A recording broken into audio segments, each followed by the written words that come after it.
지금 서울의 빌딩 시장이 진열대 상품이 비어있는 마트다. 사람들은 많고. 네, 사람도 많고.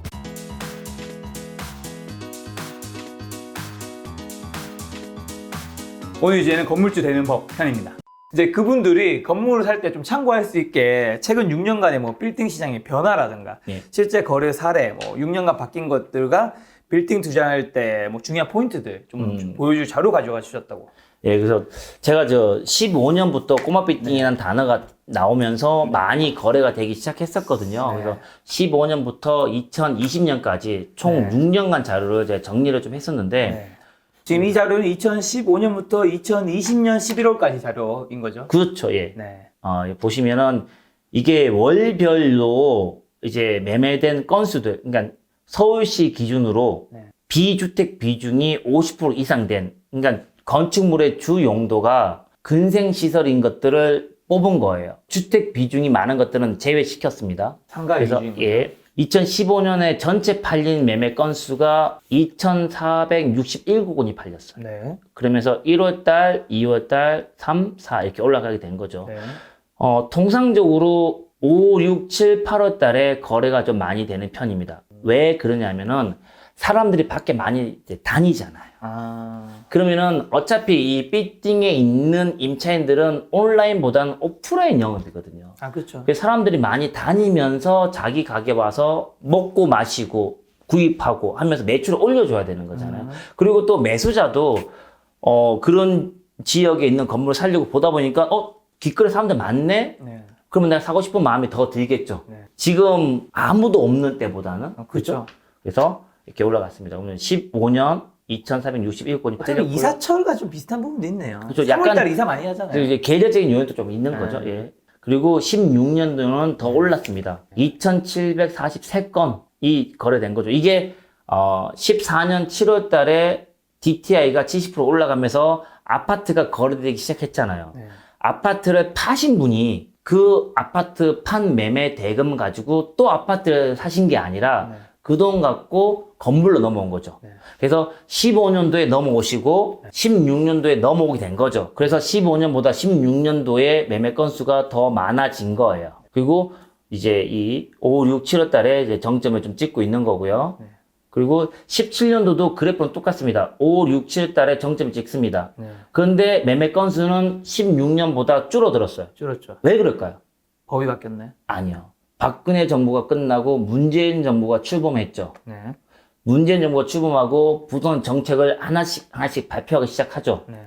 그때 사람들이 제일 많이 얘기했던 게, 문재인 정부에 있는 인사들을 보니 노무현 정부 때 있던 분들이 대거 유입이 돼 있다. 그러면 부동산 정책을 노무현 때 했던 정책을 비슷하게 했을 것 같다라는 얘기들을 전문가들이 엄청 많이 했어요. 근데 아파트 가격이 제일 많이 올랐을 때가 노무현 정부 때거든요.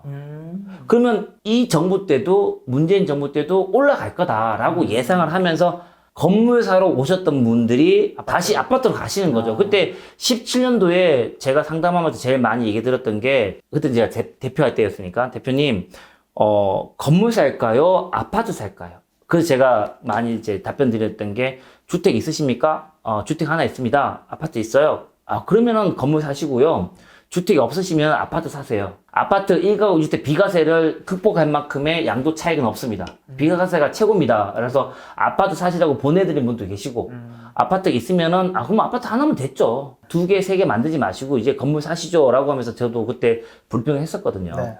저는 어쨌든 17년도의 시대 상황은 다시 건물이냐, 아파트냐, 저울주라는 상황이었다. 네. 라고 보시면 될 것 같고요. 그리고 18년도는 1893호로 더 줄어요. 줄었네요. 이거는 아파트 더 가신 거죠?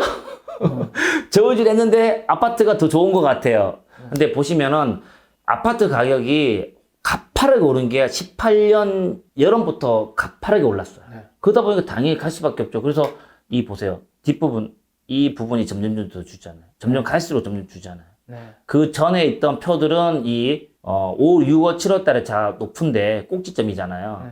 근데 18년도는 꼭지점에서 더 내려가잖아요. 네네. 예, 그래서 아파트를 많이 매입하셨다라고 보시면 될 것 같고, 19년도는 다시 올라요. 왜냐면은 이제 문재인 정부가 아파트 가격이 계속 올라가니까 규제를 하잖아요. 네.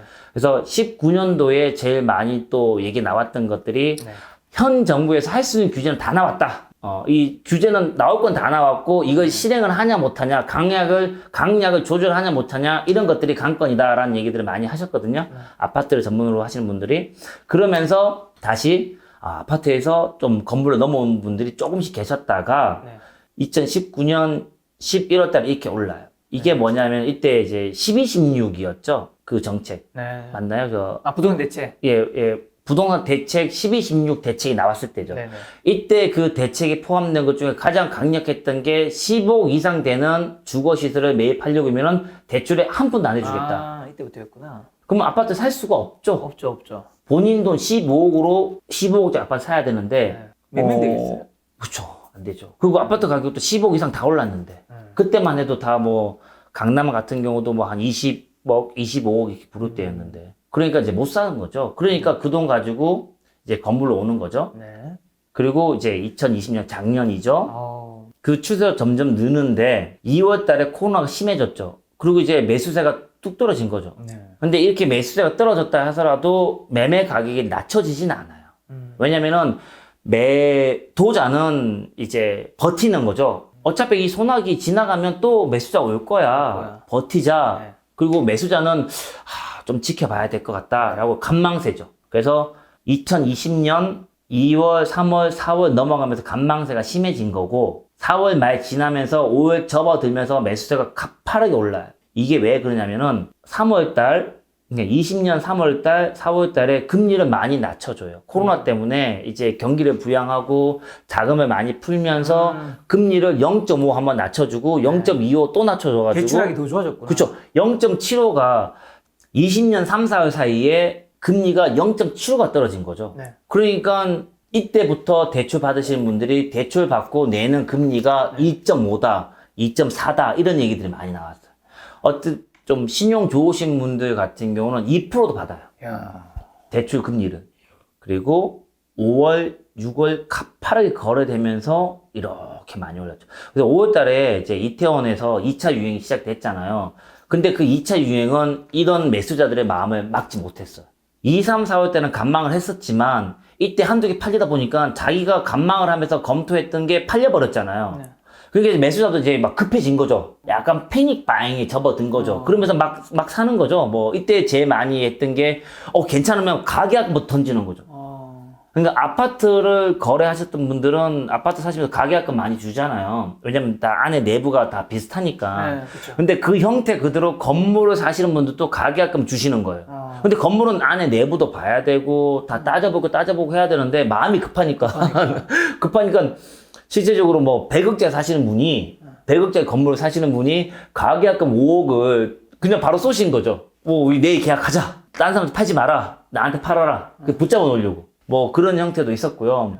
그러면서 이제 좀 약간 과열되다 보니까 7월 달까지 354건이 팔렸어요. 7월 달에. 이건 부사장님 회사에서만 거래된 게 아니라 서울시 전체에서 거래된 서울시 전체의 비주거 용도가 더 많은 건물들. 그게 2,615건이 작년에 11월까지 거래된 거. 예.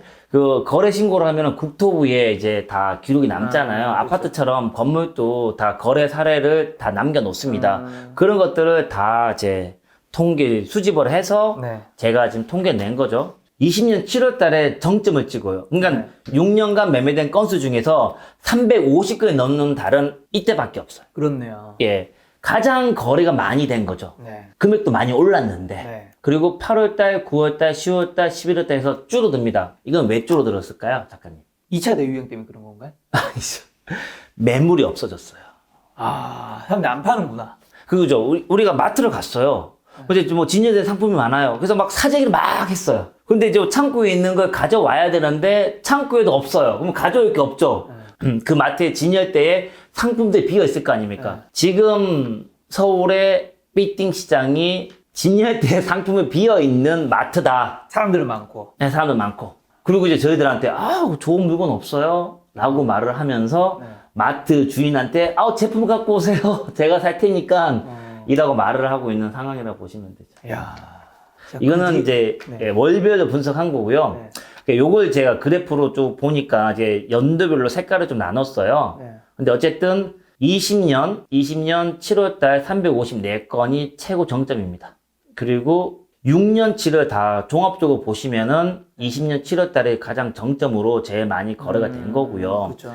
그리고 지금 제가 말씀드렸던 건수를 이렇게 정리를 해봤어요. 15년 2,467건, 16년 좀 더 늘어나고, 17년 줄어들고, 18년 더 줄어들고, 19년 조금 회복했다가 20년에 확 늘어났어요.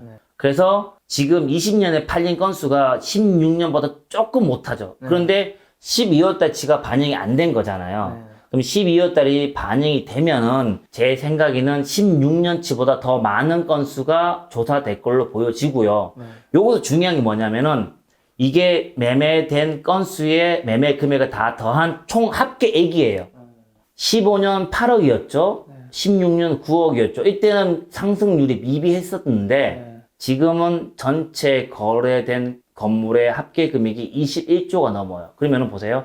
16년의 기준으로 봤을 때 건수는 비슷한데 매매 총액이 2배가 넘었어요. 아까 말씀하신 대로 4년 만에 2배가 넘네요. 그렇죠. 이게 4년 만에 2배가 넘었다라고 아까 제가 말씀드렸던 거를 자료로 증명해 보인 거라고 저는 생각합니다. 어차피 건수는 비슷하면 같은 지역에 같은 비슷한 숫자의 거래건이잖아요. 요거는 이제 서울시의 구별로, 서울시의 구가 28개의 구가 있거든요. 구별로 매매 건수로 나눠봤습니다. 그러면은 15년, 뭐 같은 건수죠. 이제 매매 건수는 2,467건 똑같은데, 강남구가 제일 많아요. 그리고 뭐 노원구, 도봉구의 꼬마 빌딩이 이제 저렇게 팔렸고요. 강남구 1등, 그 다음에 관악구. 이때는 뭐였냐면 15년도에 관악구에 보면은 뭐 고시원돼 있는 원룸들이 많아요. 그 원룸들이 수익을 바라보고 매입을 하시는 거죠, 사람들이. 예, 그래서 그런 건들이 좀 많이 팔렸다라고 보시면 될 것 같고, 그럼 그 다음에 16년은 이제 요렇게, 예, 15년과 16년은 거의 비슷해요. 비슷한 형태로 움직인 거고, 그 16년은 강남구가 조금 줄어들면서 관악구하고 영등포구가 조금 더 치고 올랐네요. 그렇죠. 영등포도 좀 개발이라든가 이런 것들이 좀 생기면서 조금씩 거래가 됐던 건데 17년 넘어가면서 보시면은 영등포 줄어들고 관악구 줄어들고 강남구가 다시 약진했죠. 다시 강남. 이러면서 사람들이 이제 꼬마 빌딩 개념을 가지고 아파트 똘똘한 한 채다라는 얘기가 나오면서 이제 빌딩도 강남이다라는 얘기들이 많이 나온 거죠. 그래서 이때부터는 같은 형태예요. 이 표 느낌 잘 보시고 18년 넘어가면은 똑같네요. 똑같아요. 강남이 1등이고 그리고 종로하고 중구 같은 경우는 이제 좀 이제 그 대대적인 어떤 개발들이 이루어지면서 있었던 거고요. 그리고 19년 넘어가면서 강남이 계속 높고요. 또 강남. 20년은 강남이 더 높아졌어요. 또 강남. 매매 건수가 비교적 적은 양천구, 도봉구, 노원구보다 강남구의 비율이 15년보다 더 커진 거죠. 이때는 3배인데 지금은 거의 10배. 그렇죠. 이 매매 건수가 왜 중요한 포인트냐면은 그만큼 살 사람들이 많으니까 이게 결국 수급인 거잖아요. 그렇죠. 매수자가 많으니까 그만큼 많이 거래가 된 그 거잖아요. 수급이 사실 가격을 올리는 거고. 그렇죠. 내가 지금 사서 누군가한테 한 5년 있다 판다는 거잖아. 그럼 나는 지금 매수자지만 나중에 5년 후에는 매도자가 되는 거잖아요. 그럼 내가 상품을 진열할 때 더 많은 사람들이 와서 내 상품을 구경하고 살까 말까 고민하면서 사가야 되는 거잖아요. 그럼 나는 매수자가 많은 층에 갖고 있어야 되죠. 오늘 부사장님이 오늘 굉장히 중요한 표를 가지고 오셨네요. 요거 되게 중요한 표네. 요거는 영업 노하우인데, 건물에 관심 있는 분이라면 요거 영상 이 장면을 스캔해야 될 것 같아. 이야. 20년, 이게 작년, 20년이 이제 10배 정도 되는 거죠. 이거는 이제 똑같이 6년치를 종합해 봅니다. 그러면 이 비율에서 강남은 점점 많아지잖아요. 건수가. 그렇네요. 예. 요런 것들을 잘 유념하시고 내가 어디에 사야 되는지를 이게 봐야 되게 되겠다. 중요한 인사이트네. 이거 참 기울기가. 예, 그렇죠. 여기는, 여기도 당연히 늘어나긴 하지만. 그렇죠. 늘어나긴 했지만 강남보다는 뭐 미비하다라고 보시면 될 것 같고. 그래서 똘똘한 한 채가 아파트뿐만 아니라 건물에도. 그렇죠. 그리고 강남뿐만 아니라 서초구도 조금씩 늘었어요. 그죠? 사실 앞단에 있는 동네들이 예. 아파트에서도 다 살고 싶은 동네들. 강남구, 그쵸. 서초구, 맞아요. 성파구, 마포구, 용산구, 성동구. 예. 마용성 하이치잖아요. 그렇죠. 맞아요. 예. 뭐 이게 아파트를 비싸게 주고 사실 수 있는 능력이 있는 분 또는 비싸게 전세금을 주고 사실 수 있는 분들이 그만큼 소비력이 많아요. 그 소비력이 많은 분들이 살고 있는 동네에 있는 건물에 더 많은 소비를 할 거 아니에요. 네. 그러니까 마트를 가도 그런 분들이 더 아니면 더 많은 비용을 들여서 구입을 하실 거고. 그렇죠. 그죠? 소비력이 다 달라지는 부분이니까. 그러면은 그런 소비력을 다 받은 임차인들이 임대료를 많이 낼 거고. 임대료가 많이 나오니까 그 건물이 비싸게 팔릴 수 있고. 이게 계속 도는 거죠. 앞으로 이 기울기는 여기가 이만큼 강남구 이만큼 벌어져 있고 예를 들면 성동구도 이만큼 벌어져 있으면 이게 더 벌어질 확률이 높지 낮은 데가 더 벌어질 확률보다는 그렇죠. 아, 좀 성동구 얘기하셔서 요것만 얘기해 드릴게요. 성동구가 성수동 포함된 곳이거든요. 네. 15년, 16, 17년에서 조금씩 늘잖아요. 네. 10년 상당히 많이 팔렸습니다. 그래서 노란색 여기 있잖아요. 17년이거든, 이게요. 네. 근데 그 이후에는 18년, 19년 줄어요. 아 줄었네요. 왜냐하면은 이제 여기도 매물이 없어진 거죠. 빨리 매물 고가 상태가 온 거고, 그리고 가격이 너무 가파르게 올라버렸기 때문에 이제는 가격 탄력성을, 상승에 대한 탄력성을 좀 덜 받고 있는 거죠. 덜 받고 있다. 예, 이렇게 해서 구별로 지금 정리를 해봤고요. 네. 그 다음에 이제 금액별. 어차피 10억짜리도 있고, 1000억짜리도 있고 그러잖아요. 그래서 15년도에 10억 이하, 그리고 500억 이상 이렇게 금액별 좀 나눠봤습니다. 네. 그럼 10억 이하 같은 경우는 이렇게 그래프 모양이 나오죠. 이렇게. 네. 비슷하네요. 전체적인 형태는 비슷해졌어요. 네. 그죠? 근데 여기 보시면 이쪽에 이제 15년, 16년에 요 어떤 기울기를 보시면은 요렇잖아요. 기울기 확 낮아졌죠. 이게 뭐냐면은 이제 20억 미만은 소시 없다는 거예요. 없으니까 이 격차가 많이 벌어진 거죠. 이제는 건물은 20억에서 30억대 정도. 그렇죠. 요 정도 수매도 왔다 갔다 움직이겠죠. 이게 다 매매 사례입니다. 벌써 지난 거죠. 지난 게 있기 때문에 지금 매입을 하시려고 오시면은 새롭게 생성되는 걸 검토하실 거 아니에요. 네. 그러면 이런 가격이 팔렸다는 것들을 주변의 매도자들 다 아실 거 아니에요. 네. 그러면 이거보다 더 높은 금액에 내놓으실 거 아니에요. 한마디로 우리 일반 시민들은 만약 현실적으로 목표를 잡는다면 그래도 좀 노력해서 요 구간대 예, 그래서 20억에서 30억대. 그렇죠. 그래서 서울시에서 매입을 하려고 하면 30억이 미니멈이다라고 제가 그 작가님이 말씀드렸던 내용이 이런 표 때문에 그런 거고요. 그리고 여기에 갑자기 10억, 100억에서 200억 사이가 갑자기 늘었어요. 그 전까지 지지분이했었는데 보세요. 15년도에 별반 차이 없죠. 조금 좀 올라갔죠. 네. 더 올라갑니다. 네. 더 올라갑니다. 더 올라가요. 네. 이건 왜 그럴까요? 왜죠? 졸업시켜드리려는데 졸업 못 시켜드리겠어요. 왜죠? 왜 그러죠? 법인이 많이 살 수 있는 구조가 됐죠. 네. 대출이 많이 나오고 금리가 네. 싸지니까. 네. 그러면은 법인을 운영하고 있는 대표님이 월세 내는 것보다는 이자 내는 게 더 나아진 거죠. 내가 뭐 500평을 임차 들어가서 내는 임대료보다 내가 500평짜리 규모의 건물을 사면서 내는 이자가 더 낮아진 거죠. 네. 그러면은 아파트도 그렇잖아요. 내가 전세로 사는 것보다 내 집에서 다리 쭉 뻗고 살고 싶다는 생각 때문에 사람들이 매입을 하는 거잖아요. 내가 월세 내면서 새빵살이 하는 거가 싫고 내가 건물 사서 내 건물에서 간판 딱 달아놓고 멋있게 사업하고 싶다라는 생각으로 법인들이 사는 거죠. 법인이 4억이 한 100억에서 200억대. 예, 그죠. 그 정도 법인들은 이제 어느 정도 면적이 있어야 되니까 보통 100억에서 200억 정도 되는 강남에 있는 건물들은 연면적이 한 300평에서 400평 정도 왔다 갔다 해요. 네. 한 150평 정도 쓰시고 네. 나머지 150평은 세려 주시죠. 그래서 자기가 세준 층은 대부분 지하 1, 2층을 세 주시고 3, 4, 5층을 본인이 쓰세요. 네. 그러면 아래쪽에서 들어오는 월세 가지고 이자 내죠. 그러면은 본인이 쓰고 있는 3, 4, 5층은 공짜로 쓰는 거예요. 그러니까 당연히 다 월세 내는 것보다 대출 받아서 내 사옥을 구입을 하는 거죠. 네. 그래서 100억에서 200억 사이가 이렇게 늘어난 겁니다. 진짜 또 다른 세상이네요. 그래서 이 영상 보시는 뭐 어떤 작은 회사를 운영하고 계시는 대표님들은 네. 사옥을 매입하시는 거 한번 고민 한번 해보세요. 대출도 좀 잘 나오는 편이고 네. 이렇게 이제 저금리를 이용해서 월세 내는 것보다는 네. 이제 이자 내면서 이제 사업을 더 확장시킬 수 있는 이 공간을 먼저 잡아놓고 사업에 이제 뭐 집중하시죠. 뒤에는 뭐죠? 예, 요거 이제 여기 표 본 거죠. 여기 전체적. 아, 총 6년치 이제 아까 매년 말씀드렸던 것들을 모아서 이렇게 네. 아까 말씀드린 요 부분과 네. 이렇게 달라진 부분들이라고 보시면 될 것 같아요. 마지막 장은 매매 건수의 변화는 이렇게 바뀌어 왔고요. 어떻게 보면 일직선을 쳤을 때는 거의 비슷하다고 볼 수 있네요. 예, 그리고 이제 매매된 건물을 다 가격을 다 한 총 합이 네. 15년, 16년에는 9억과 10억 정도 됐던 게 이야. 지금은 20억이 넘었죠. 거의 한 2.5배 정도. 예, 이렇게 올랐습니다. 그래서 요런 좀 표를 좀 보시라고 네. 제가 준비를 한 겁니다. 알겠습니다.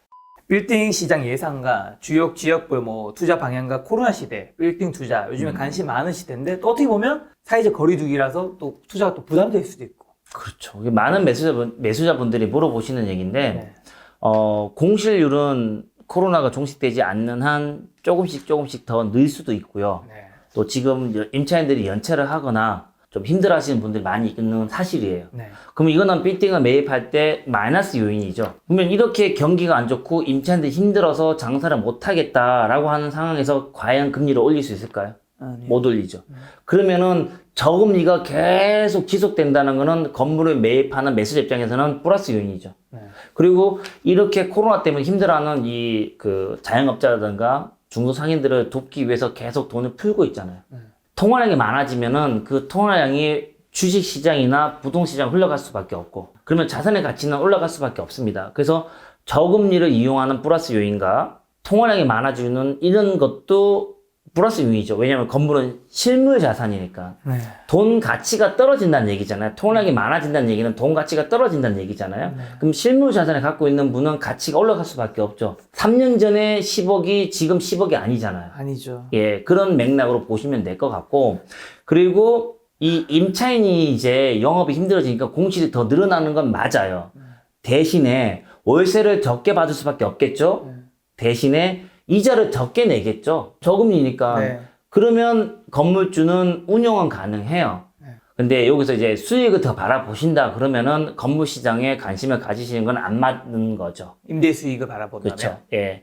그래서 작은 월세지만 받아서 이자를 내고 이렇게 운영을 해서 코로나 시대는 올해 말 또는 내년 되면은 종식될 거 아닙니까? 지금 뭐 백신 나오고 있고 네. 뭐 3분기부터는 일반인도 맞춘다고 하니까 네. 그래서 일반인 맞고 내년 한 중순쯤 되면 코로나가 정리되면은 그때부터 또 탄력을 받을 수도 있겠죠? 네.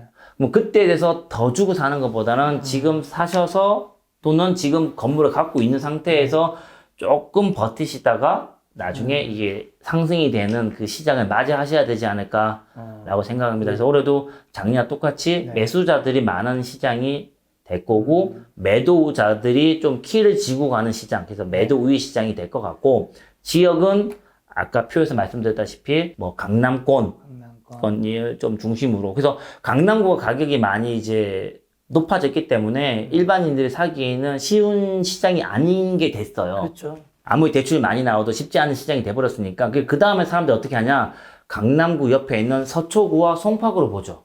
그리고 강남구에서 한강을 건너서 용산구와 성동구로 보죠. 네. 이게 뭐냐면은 이제 확장인 거죠. 네. 어차피 꼭대기에서 옆으로 점점 확장이 되는 거잖아요. 이거는 아파트 논리랑 똑같습니다. 강남 아파트 올라가니까 그 옆에 아파트가 올라가고 또 옆에 아파트가 올라가고 그러다 보니까 저쪽 지방까지도 지금 가격이 많이 올랐는데, 그런 것처럼 일단은 강남으로 시작된 이 꼬마 빌딩의 이런 상권이나 이런 것들이 네. 용산이나 성동구나 이런 지역까지 확장이 좀 됐고, 네. 거기서 더 동작구나 강동구 이런 지역까지도 계속 확장되고 있는 분위기니까 그런 것들 좀 감안하셔서 뭐 어떤 매입하시려고 하신 분들은 지역을 네. 좀 선정하시면 좋을 것 같아요. 말씀 들어보니까 뭐 보통 이제 빌딩 사는다고 하면 사람들은 월세를 받는다. 예. 그거를 좀 많이 보실 텐데, 빌딩 투자는 결국에는 월세를 받는 거는 내 이자를 내는데 쓰는 거고. 그렇죠. 그렇죠. 그걸로 이제 퉁치는 거고. 그렇죠. 그래서 시세 차익을 노리는 게 최종 목적이라고 그렇죠. 보면 될 것 같네요. 아니, 근데 지금 예. 빌딩 투자를 통해서 뭐 4년 만에 2배가 됐다. 과거 사례를 보여주신 거잖아요. 돈을 벌 수 있다는 것까지 이해했어요. 근데 사실 지난 4년 동안 아파트도 그렇죠. 아파트 올랐어요. 올랐어요. 굉장히 많이. 예, 예. 근데 아파트는 사실 빌딩과는 다르게 되게 좀 편리하잖아요. 그렇죠. 접근성도 좋고. 예. 그러니까 이 아파트 말고 빌딩이 더 낫다라는 뭐 그런 게 있는 건가요? 인터넷 검색해 보세요. 아파트 규제만 보시면 알잖아요. 네. 아파트는 국민들이 다 하나씩은 갖고 있어야 된다고 생각하는 분위기로 형성되고 있잖아요. 네. 그러다 보니까 많이 갖고 있을 수가 없어요. 네. 근데 건물을 많이 갖고 있어도 돼요. 전혀 법적인 문제도 없고 네. 작은 거를 여러 개 갖고 있든 큰 거 작은 걸 막 섞어서 갖고 있든 아니면 매입을 하면서 내 자녀까지 같이 공유로 매입을 하든 아파트를 매입하는데 나와 내 아들을 같이 공유로 매입을 해요. 5대5로. 그럼 나도 주택, 아들도 주택이잖아요. 그럼 그건 나중에 다 주택수 들어가는 거 아닙니까? 맞아요. 예. 근데 건물은 같이 매입해도 주택수에 그런 건 상관없잖아요. 그러다 보니까 아파트보다 뭐 세금 규제를 좀 덜 받고 네. 조금 더 확장성을, 내 자산을 확장성을 키울 수 있는 네. 뭐 부동산 상품이다라고 생각하시면 되죠. 근데 문턱이 높다 보니까 이 문턱에 한번 올라오셔야 되는데 한번 올라오는 게 쉽지 않다라는 거고 한번 올라오신 분들은 거기서 2개, 3개, 4개 그리고 뭐 100평, 200평, 300평 이렇게 만들어 가시는 분들이 상당히 많이 있어요. 그러다 보니까 아파트하고 차이는 법 규정에 조금 프리하다. 네. 오늘 부사장님이 인터뷰를 보면서 많은 분들이 건물에 관심을 가졌을 텐데 그래도 내 평생에 건물주 내가 가능할까? 예. 이런 생각 할 거잖아요. 솔직히 그렇죠, 저도 예. 내 평생에 건물을 가질 수 있을까? 이런 생각 하거든요. 너무 멀게 느껴지고 그런 분들에게 가능하다. 뭐 이런 이야기를 해줄 수 있는 게 있다면 꿈을 좀 꾸시면 그 네. 꿈을 실현시킬 수 있는 방법을 찾아갈 수가 있어요. 이제 꿈을 안 꾸시니까 꿈을 꿔라라고 얘기를 하는 건데 제가 20대 때 좀 힘든 때가 있었어요. 그때 이제 짜장면 배달도 하고 있었는데 그때 제가 짜장면 배달할 때 제 꿈이 뭐였냐면은 이 짜장면 가게를 운영하는 사장, 그러니까 주방장이 되는 게 제 꿈이었어요. 그때 제 상황에서는 꿈꿀 수 있는 게 그런 거였던 것 같아요. 제가 일했던 중국집이 네. 사장님이 이제 주방에서 이제 그 후라이팬이라고 얘기하는데 이게 막 볶으시는 거죠. 탕수육 볶고 뭐 이게 뭐 짜장 볶고 이렇게. 그러면 저분처럼 내가 주방에서 요리하는 기술을 배워서 나는 이런 중국집을 운영하면서 살아야 되겠다라고 한 게 제가 짜장면 배달할 때 제 꿈이었어요. 근데 이제 중국집을 그만두고 부동산 시작하면서 처음에는 제가 건물주가 되고 싶은 생각보다는 이 일을 해가지고 뭐 돈을 벌어야지 라고 하다가 더 부자인 분들을 제 고객으로 많이 만났을 거 아니에요. 매도자로 만나고 매수자 만나고 보니까 그분들한테 제가 배운 건 뭐냐면은 꿈꾸는 법을 배웠어요. 지금 내 모습은 이렇지만 네. 앞으로 나는 이렇게 바뀌어갈 거야. 나는 이런 사람이 될 거야. 라고 서서히 저도 모르게 네. 꿈을 꾸다 보니까 그렇게 하기 위해서 어떻게 하면 되지라고 고민을 하더라고요. 그리고 정보를 찾아보고 알아보고 막 그러더라고요. 그러면서 서서히 바뀌다가 제가 이제 또 돈을 벌다 보니 뭐 건물도 매입도 하고 뭐 여차해서 지금의 제 모습이 된 건데 지금 이 영상을 보시는 분들 중에서도 현금 뭐 1억, 2억, 3억, 4억, 5억 이렇게 있는 분도 있겠고 그거조차도 없는 분도 아마 계실 거예요. 그렇죠. 근데 지금은 아니지만 향후 내가 뭐 김 작가님한테 뭐 주식 투자에 잘 배우셔서 주식에 대한 투자를 해서 대박이 나서 돈을 버시거나 아니면은 뭐 직장 생활을 잘 하셔가지고 월급을 차곡차곡 잘 모으시거나 다양한 방법으로 돈을 모을 수 있는 방법으로 모으시고 그것도 재테크 하시면서 그때 돼서 내가 건물을 봐야지 라고 생각하지 마시고요.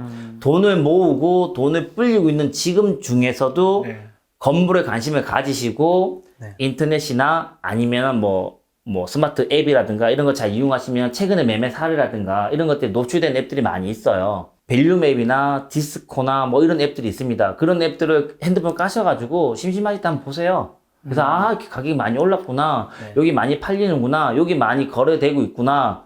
여기 최근에 작년까지는 거래가 안 됐는데 최근에 한두 개 팔리기 보이네? 그러면 그 지역 가서 한번 다녀보세요.